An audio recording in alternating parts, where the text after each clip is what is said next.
العظيم سبحان اللہ وبحمدہ سبحان اللہ العظیم. طلبہ کرام سمجھو یہ ثقیلتان صرف یہ نہیں ہے، پورا قرآن ثقیل ہے. اِنَّا سَنُلْقِي عَلَيْكَ قَوْلًا ثَقِيلًا.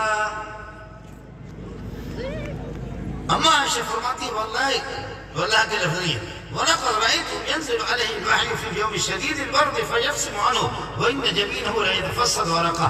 خدا کی قسم قرآن اتنا ثقیل ہے، وحی اتنا ثقیل ہے کہ محمد رسول اللہ شدید سردی میں جب وحی نازل ہوتی تھی محمد کو بھی پسینہ آتا تھا صلی اللہ علیہ وسلم.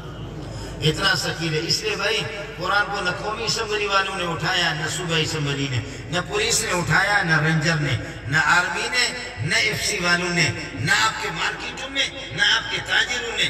قرآن بھاگ کر کے اتنا بھاری ہے، زرداری بھاری ہے، قرآن بھاری ہے، اس کو کوئی اٹھا نہیں سکا. قربان جاؤں اس یتیم حافظ پر جو آنکھوں سے نابینا ہے لیکن اس نے اپنے سینے میں اس کو اٹھایا.